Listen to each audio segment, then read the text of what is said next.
Well, hey, everybody. Happy Aloha Friday. Adrian, who do we have with us? So our guest today is a published author and the founder of Hawaii Attorney LLC, and he moved to Honolulu from Kauai in 1994. Has practiced law in Hawaii for over 23 years. He took up an Associate of Arts in Psychology over at Kauai Community College and a bachelor's degree from the University of Hawaii at Manoa. Graduated from William S. Richardson School of Law at UH Manoa with a doctorate degree in business law. Please welcome our guest, Jonny Zahaby. Thank you. Thank you guys for having me. Yes, we're excited. We're excited to have you. I know that we invited you a while back when we all had come together with a mutual friend of ours, Benji. Yes. So thank you very much, Benji. Big shout out to Benji. And I know like you guys have had a long-standing professional relationship and friendship. Yes. And we just really were super impressed with how knowledgeable that you are in the Hawaii CPR, in the Hawaii CPR process, and then just like real estate law in general. So, thank you for coming on and sharing some. Hey, and pronounce for us your last name. Zahaby. Zahaby. Yeah. Zahaby. All right. So let's talk about your transition into, getting into the different aspects of the practice of law. And, one of them was the CPR. And we talk about a little bit. I mean, the one thing the good news is that you have a huge depth of experience. The bad news is you don't want to do them anymore. So if anybody wants to hire you, your rate is going to be 3 times higher, because that's John's polite way of saying, no, I don't want to do it.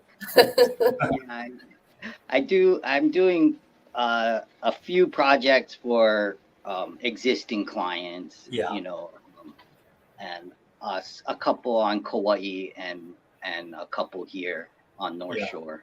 Yeah, it's a pretty arduous process. We get it, because I know we had some lengthy discussions looking at one property that I think the big misconception before we move on to is that people think, oh, I'll go buy a property for one price and then I'll CPR it and sell just lots, or go build homes on it and make a pile of money. It sounds like your experience with this over the years has been, that's like somebody saying, you know what, on December 9th, I think I'm going to run the Honolulu Marathon. Well, the Honolulu Marathon is on December 10th. And so there's so many steps that are in between, right? Yeah. Tilio, you're right on the mark. I think when you file your DPR with the real estate branch, your developer's public report, they're calling you a developer for a reason. You know, and I think that's kind of lost in the fray here. Your average real estate investor or real estate owner doesn't realize that they're taking on the role as a developer when they are going to CPR. A lot of people believe that you're not really a developer unless you're actually subdividing property, but CPR is just as and it has just as much hoops to jump through as a subdivision, and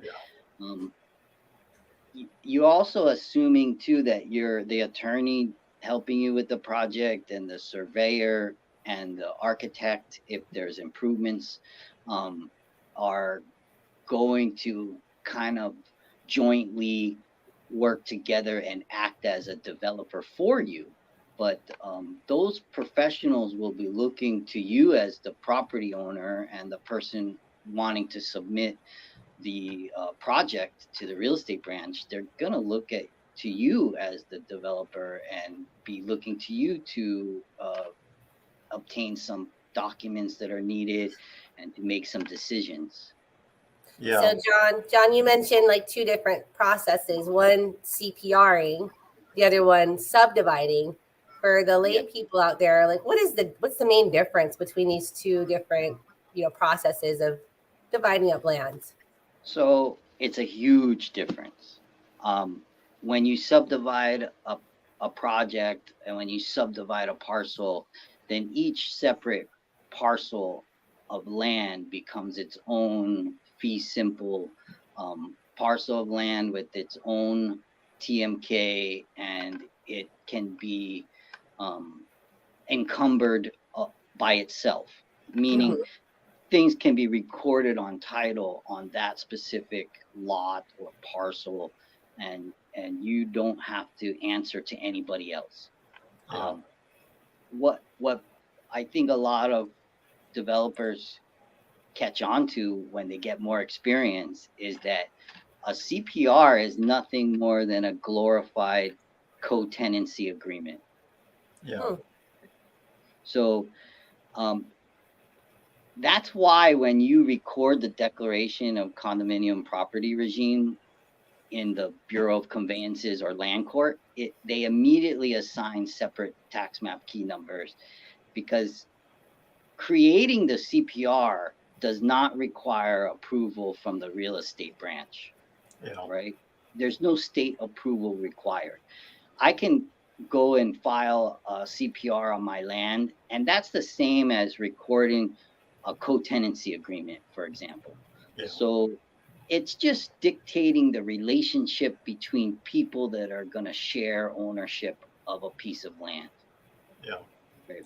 So, and that's one parcel or two parcels or whatever you're going to submit for condominium.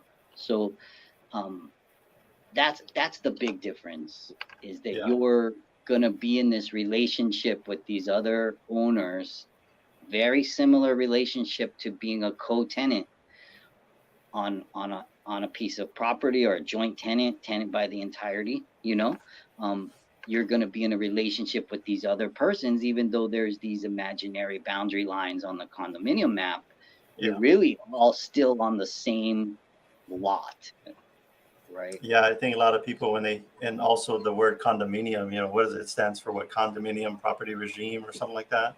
Yes. CPR. And so everyone, the laypersons, think it's the high rise, 10 stories, 3 units on each level. That's a condominium. That's how we use that language.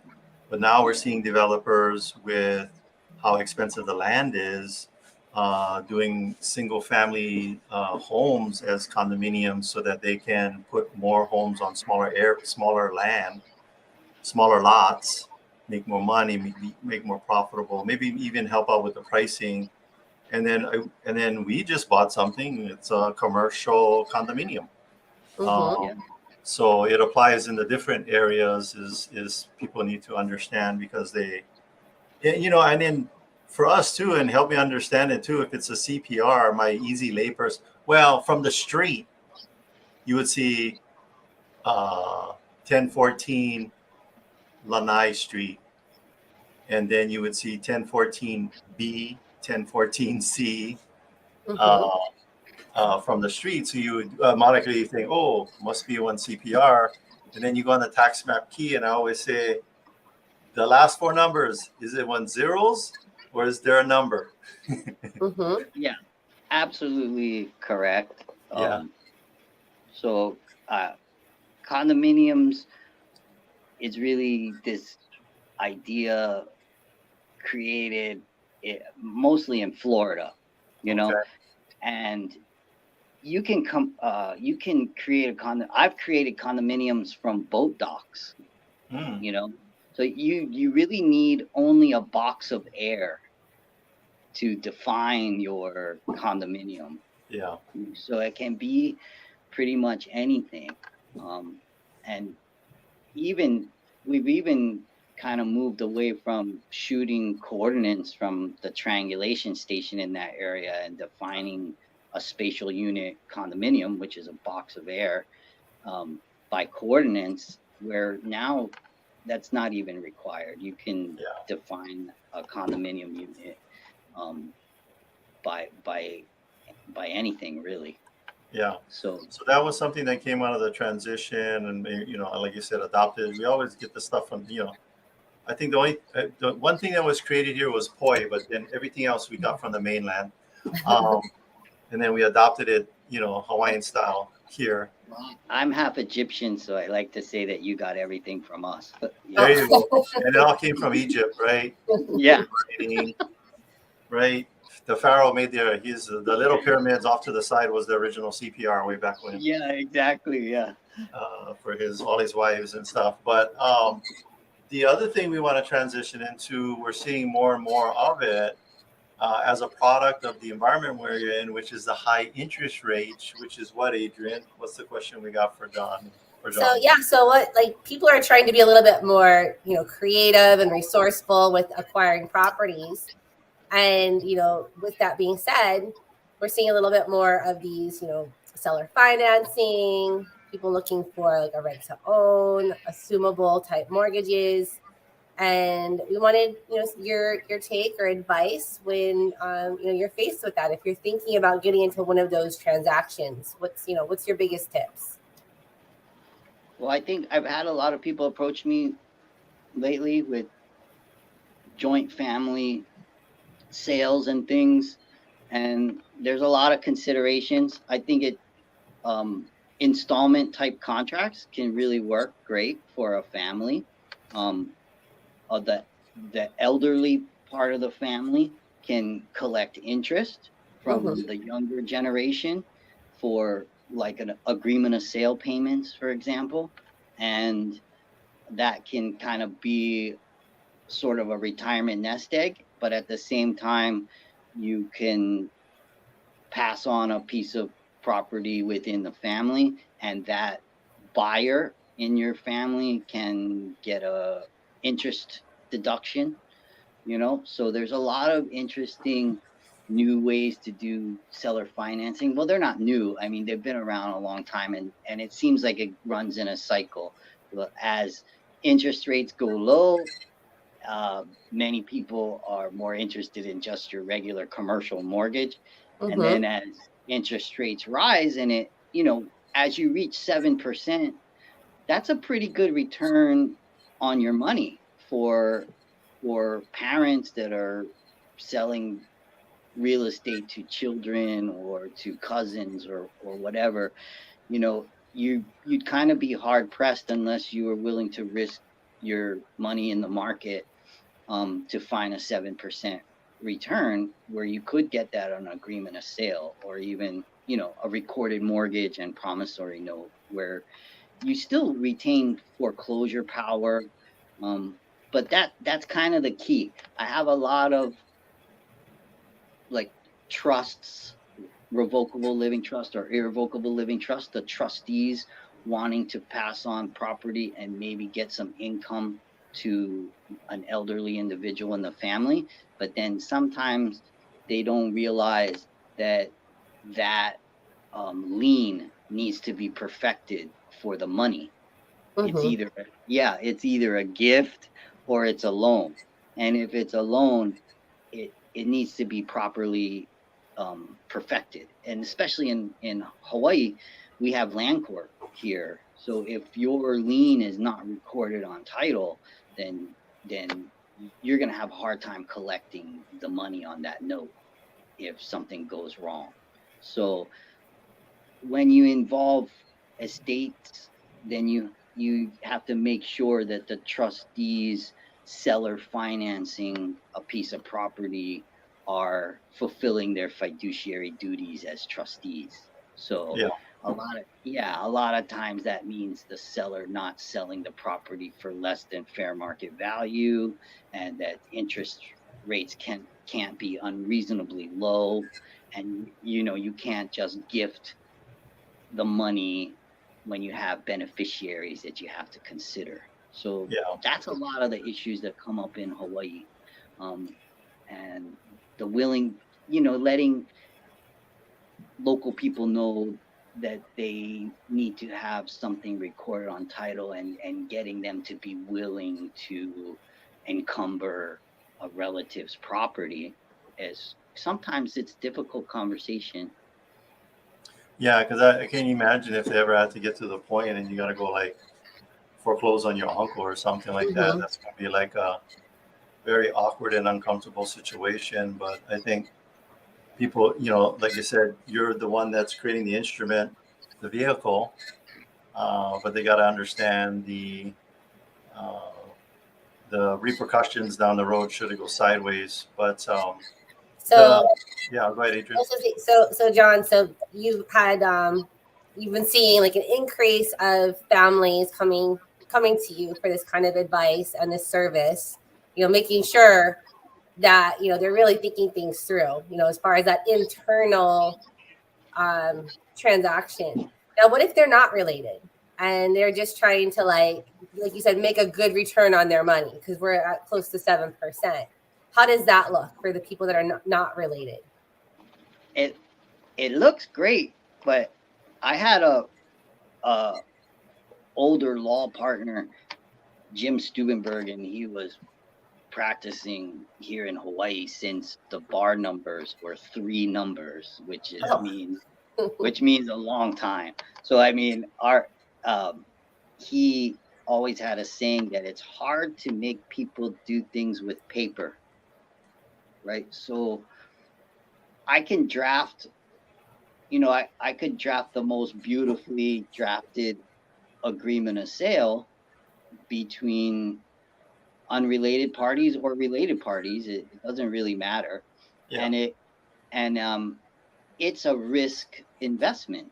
We just have to realize that it's a risk investment, that it's not the same as putting my money in Morgan Stanley at a 5% return. So Yeah. I might be getting 2% more return, but my risk is significantly higher, because I have a lot to do if that buyer defaults. Yeah. And I have a lot of money to put up if that buyer defaults. And I may get my attorney's fees back later in the foreclosure, but it's going to affect me not only financially, emotionally. I'm going to be dealing with the courts, so you got to really think about what you're doing. I've been a hard money lender personally, and it's not a good feeling when you've got money out there and the person that took the loan defaults. Yeah. So, you got to realize you got a long road ahead of you when that happens. So vetting your borrower is just as important as trying to sell your property, And you got to realize too that you're putting the relationship, if you're related, that relationship will be put on the line, and maybe it can be one thing that gets them committed to doing it. But if for some reason it doesn't work out, then like you said, it's a long road ahead, right? And then Hawaii foreclosure law is not quick. Yeah, it's a judicial process, right? Well, the legislature, in their infinite wisdom, decided to help Hawaii consumers by making the only way to foreclose on a property other than like a timeshare or something is through the judicial process. Yeah. Right. So, in my opinion, that was a huge mistake. Before that before the real estate crash and the global financial crisis, a lot of people could go through a non-judicial foreclosure, especially on Kauai, where people's property values were very high. Yeah. And then they couldn't make payments, and the value became way less than what they owed on the property. They could have gone through a non-judicial foreclosure where the bank came in, took over the property, no fight involved. There was no deficiency judgment, and they moved on with their lives. After the rules came down where they had to go through this whole mediation process, and then they had to file for judicial foreclosure, that means that at that point the bank's retaining an attorney, that there's attorney's fees, and that attorney would be committing malpractice if they didn't pray to the court for a deficiency judgment, meaning the difference on what they get at auction from and calculating in attorney's fees also from what you owed on the loan, right? So that created a credit problem for many people that were investing in real estate before the crash. Yeah, and I know a lot of the underwriters for title insurance. Sometimes you can have a hard time dealing. They won't issue title insurance on properties that have been foreclosed on, that have had defaults in their history. But well, just like everything, we're at that 20-minute mark, and we're gonna be wrapping it up here. But and we're excited to have you on our radio show and talk more, in depth about this, these loans and CPRs and everything real estate related. Yeah. It's on the law side of things. So we'll be talking with you later on today. Yes. Thank you, Tilio. Okay. Thanks, John. Good to see you. Good to see you, John. Thank you. All righty. Aloha. Aloha. We'll be right